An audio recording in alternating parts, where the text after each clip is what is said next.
번역 사도신경으로 신앙 고백하겠습니다.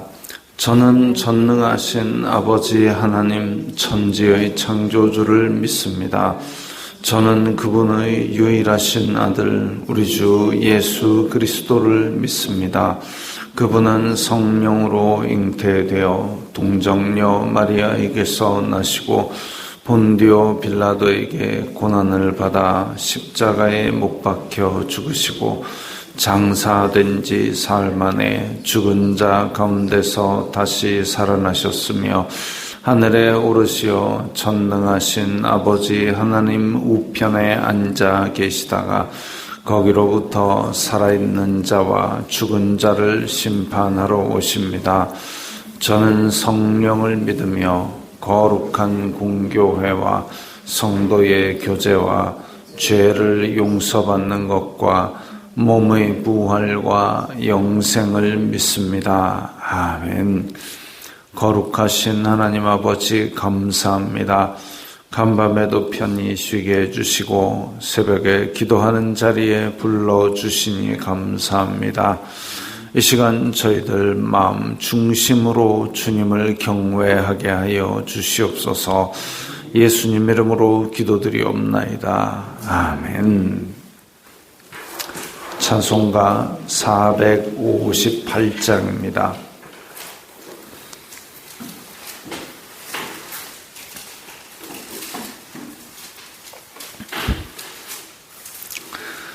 찬송가 458장입니다.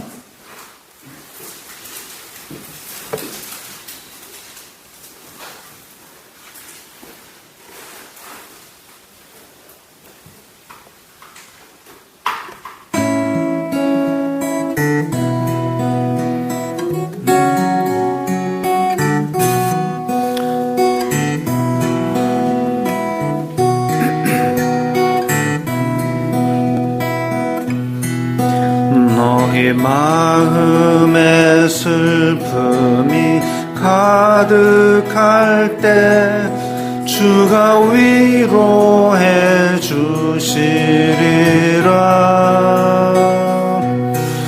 아침 해같이 빛나는 마음으로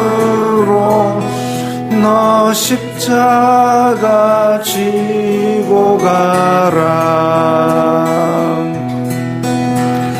참 기쁜 마음으로 십자가 지고 가라. 내가 기쁘게 십자가 지고 가면 슬픈 마음이 위로받네. 때를 따라서 주시는 은혜로서 가란 심령의 힘을 얻고 주가 언약한 말씀을 기억하고 너 십자가 지고 가라. 참 기쁜 마음으로 십자가 지고 가라. 내가 기쁘게 십자가 지고 가면 슬픈 마음이 위로받네. 내가 맡은 일 성실히 행할 때에 주님 앞에서 상 받으리. 주가 베푸시는 해를 감사하며 너 십자가 지고 가라. 참 기쁜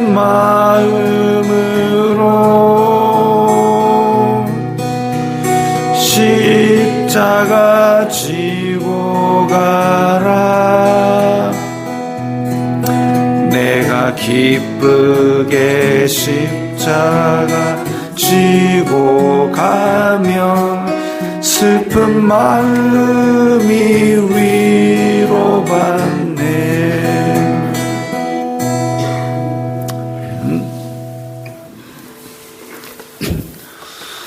오늘 말씀은 예레미야 31장 15절부터 22절까지의 말씀입니다.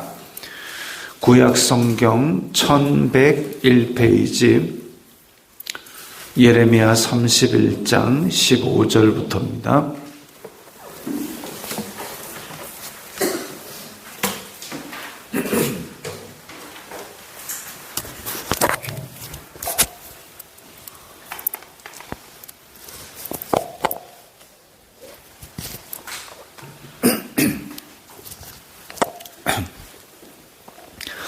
예레미야 31장 15절부터 22절까지의 말씀 함께 읽겠습니다.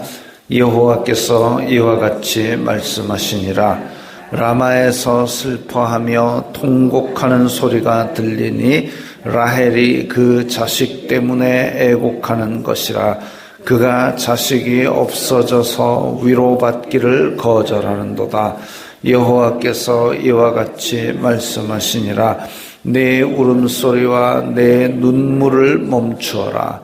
내 일에 삭슬 받을 것인즉 그들이 그의 대적의 땅에서 돌아오리라. 여호와의 말씀이니라. 너의 장래에 소망이 있을 것이라. 너의 자녀가 자기들의 지경으로 돌아오리라. 여호와의 말씀이니라.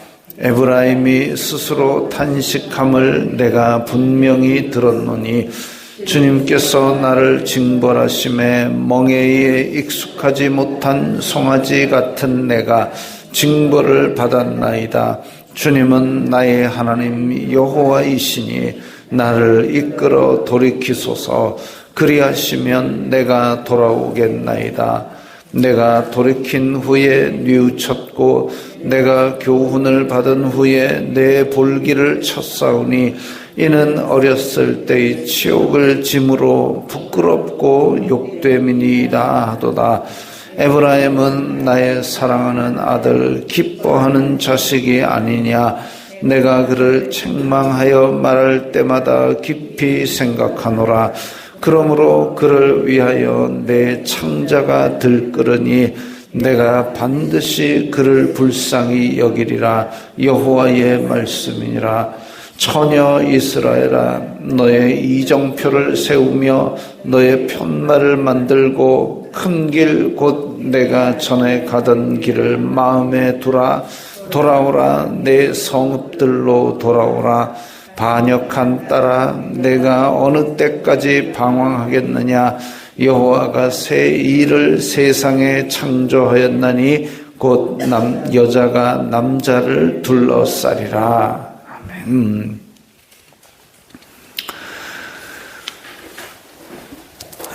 오늘 본문도 이제 예레미야를 통해서 주시는 하나님의 소망과 위로의 말씀입니다.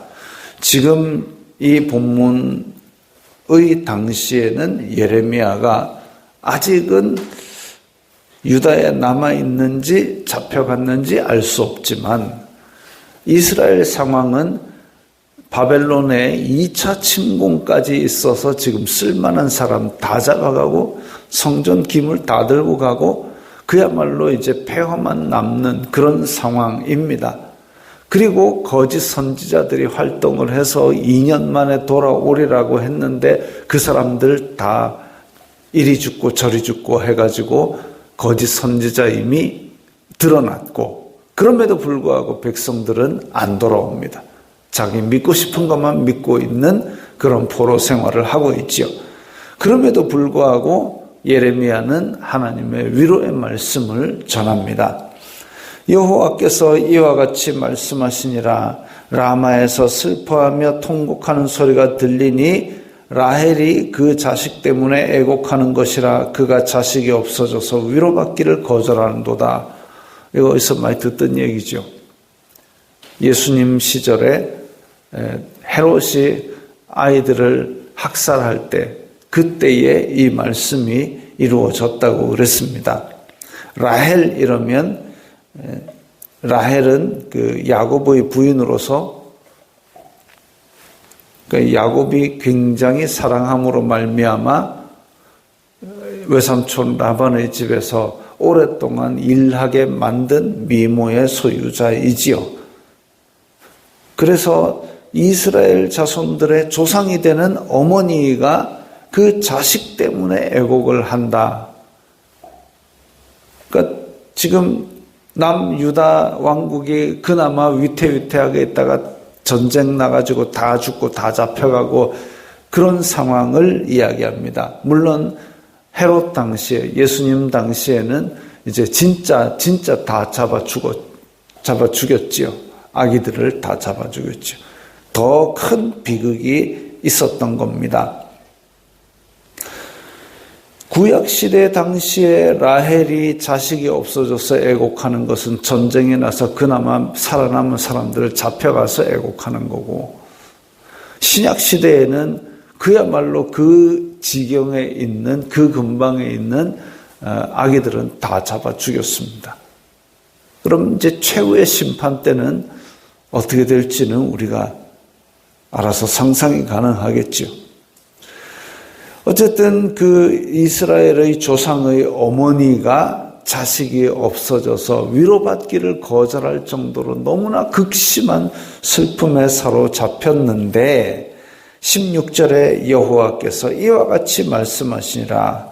이제 앞에서도 여호와께서 이와 같이 말씀하시니라 했는데 새로운 말씀을 주신 겁니다. 새로운 말씀에 내 울음소리와 눈물을 멈추어라. 지금 위로도 거절할 정도로 너무나도 큰 슬픔에 사로잡힌 이 이스라엘, 그야말로 울려고 해도 울 힘이 없는, 다 잡혀가고 전쟁으로 싹 밀어버린 그런 예루살렘에서 울음소리와 눈물을 멈추어라. 왜? 그들의 대적의 땅에서 돌아오리라. 이제 다시 다 하나님께서 회복시키시는 소망을 주신 겁니다. 말씀으로 언약을 주신 겁니다. 너희의 장래에 소망이 있을 것이라. 자녀가 돌아오리라. 다 끌려갔던 사람들 돌아온다는 겁니다. 근데 이렇게 말씀만 했을 때에는 사실은 이스라엘 자손들이 그걸 못 믿을 거죠. 왜? 지금 2년 만에 돌아오리라고 했던 말씀들은 다 빵꾸나고 예언자들은 다 잡혀 죽었습니다. 바벨론은 여전히 강성합니다.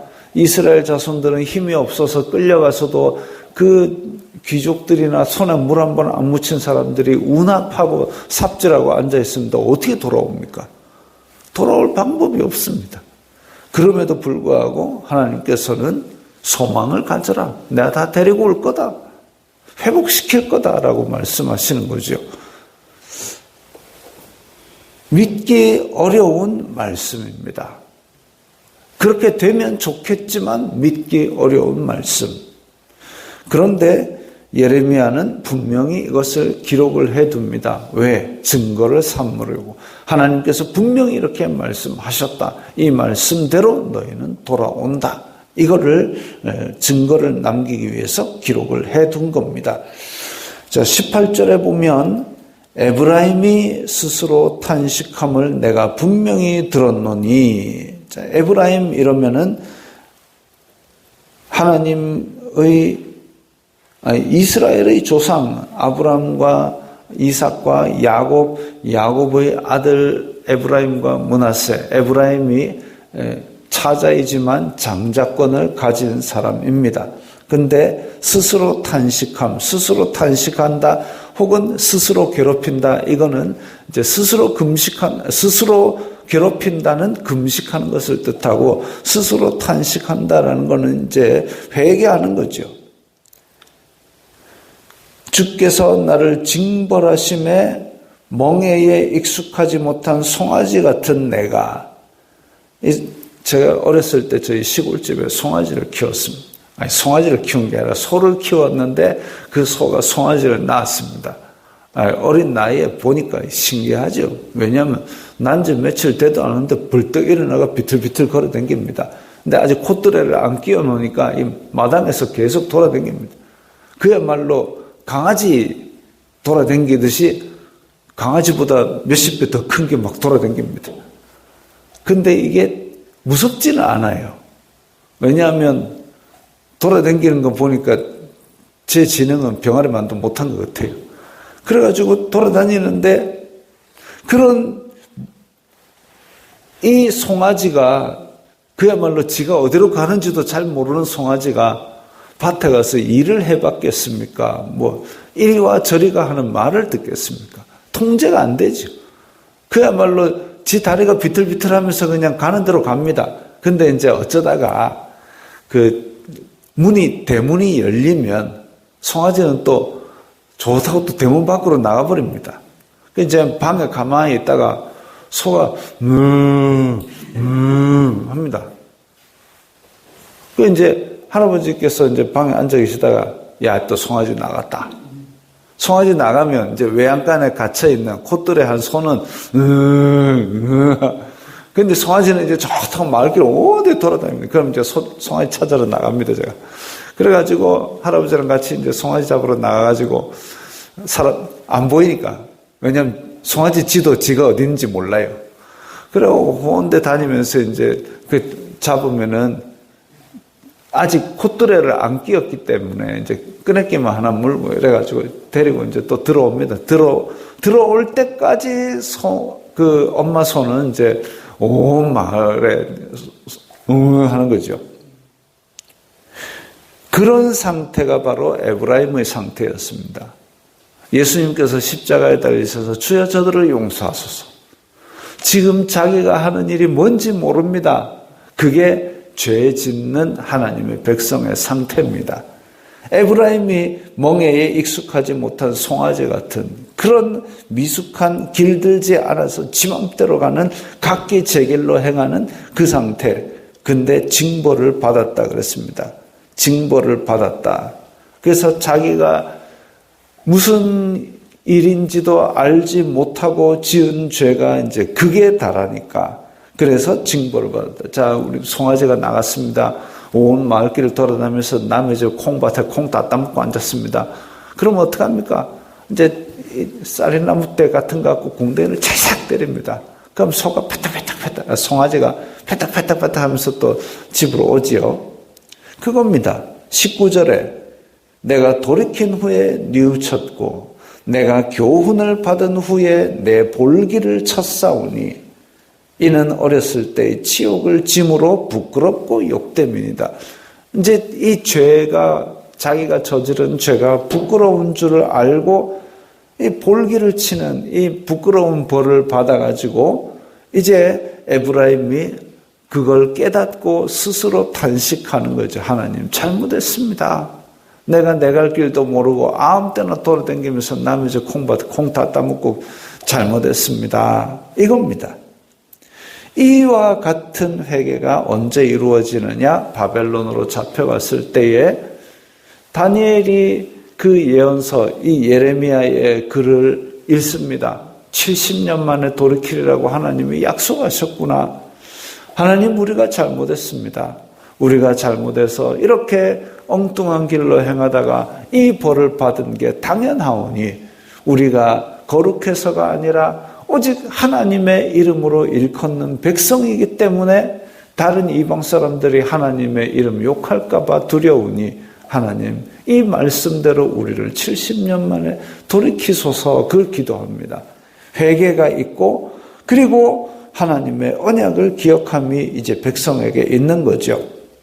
20절에 에브라임은 나의 사랑하는 아들 기뻐하는 자식이 아니냐. 이 자기 마음대로 행하다가 집 나간 자식인데 사랑한다, 기뻐하는 아들이라고 이야기하십니다. 하나님의 사랑이 극진하신 것이죠. 그를 책망하여 말할 때마다 깊이 생각하노라. 하나님의 화가 나가지고 성질날 때마다 그냥 디립다 뺨을 친 게 아니라 깊이 생각하고 참고 그 다음에 꾸중하시는 겁니다. 그 정도로 너무나 애지중지하고 사랑하는 그런 하나님의 마음을 보여줍니다. 근데 이런 에브라임이 하나님의 말씀 안 듣고 집 나갔다. 익숙하지 아니한, 멍에에 익숙하지 아니한 송아지같이 진짜 지갈 길 모르고 뛰쳐나가 버렸다. 그러므로 그를 위하여 내 창자가 들끓으니, 우리 동양에도 단장이라는 말이 있죠. 그게 뭐냐면 중국 고사인데, 우리 왜 노래에 단장의 미아리 곡에 있지 않습니까? 단장이 뭐냐면 중국 고사에 어떤 사람들이, 사냥꾼들이 와서 원숭이 새끼가 너무 귀여워가지고 숲에서 원숭이 새끼를 잡아가지고 배 타고 내려갑니다. 근데 원숭이 엄마가 그걸 봤어요. 그래갖고 이제 강가에서 배를 따라 쫓아 내려옵니다.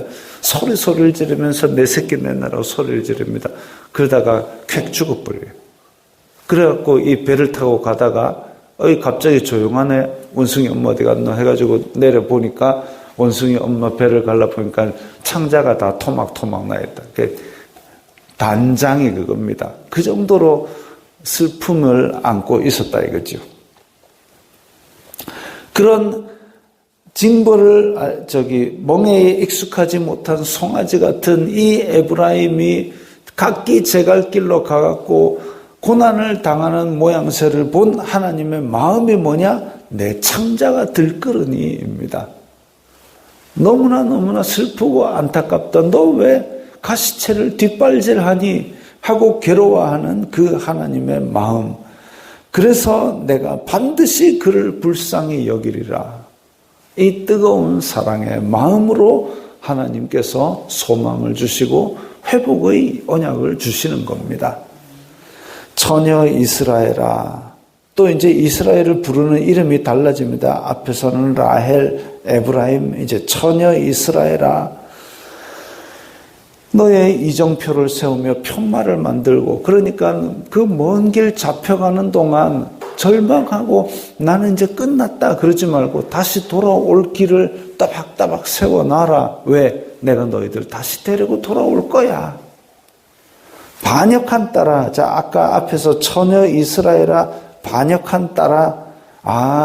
원래는 하나님께서 순결하게 세우신 하나님의 백성인데, 근데 이 딸내미가 반항하고 밖으로 돌아다녀가지고 지금 어디서 고생하고 있구나. 근데 어느 때까지 방황하겠느냐? 새 일을 세상에 창조하였나니, 이제 전혀 상상하지 못했던 새로운 일을 하나님의 은혜와 사랑과 권능으로 이루시겠다고 말씀하십니다. 그 새로운 일이 무엇이냐? 하나님의 백성을 하나님의 자리에, 하나님께서 약속하신 땅에 다시 돌이켜서 하나님의 영원한 왕국, 예수 그리스도의 왕국을 세우시는 거죠. 이런 소망이 있습니다. 지금 현재는 라헬은 땅바닥에 주저앉아서 아무것도 없는 허벌판이 된 예루살렘을 바라보며 슬퍼할 힘도 없고 위로받기도 거절할 정도로 절망하고 있습니다. 근데 하나님의 사랑은 그야말로 창자가 들끓는 것 같은 그런 애타는 사랑으로 지금 극한의 수치에 있는 이스라엘 자손들에게 내가 너희들을 위하여 새로운 일을 시작하리라는 소망의 언약을 주십니다. 구약시대에 이런 슬픔이 있었고 이런 회복의 언약이 주어졌는데, 예수님 시대에는 더 큰 심판이 있었고, 그러나 예수 그리스도의 영원한 왕국을 주셨습니다. 우리는 지금 신약시대의 끝을 살아가고 있는데, 이제 최후의 심판 자리에는 앞의 예루살렘보다 더 극심한 심판이 있을 것인데, 하나님의 백성에 대한 언약은 하나님의 영원한 나라의 온 세상 열방 중에서 각 나라와 족속과 민족과 언어 가운데서 하나님의 백성들을 다 불러 모아서 영원한 왕국에 드릴 소망과 언약을 주십니다. 그 언약을 믿고 오늘의 절망 가운데서도 우리가 이 소망의 말씀으로 위로를 받으시기 바랍니다. 기도하겠습니다. 거룩하신 아버지 하나님 감사합니다. 저희들에게 위로와 소망의 말씀을 주시니 감사합니다. 이 땅에 사는 동안 어쩌든 하나님의 말씀으로 소망을 가지고 복음 전파하며 승리하게 하여 주시옵소서. 예수님 이름으로 기도드리옵나이다. 아멘.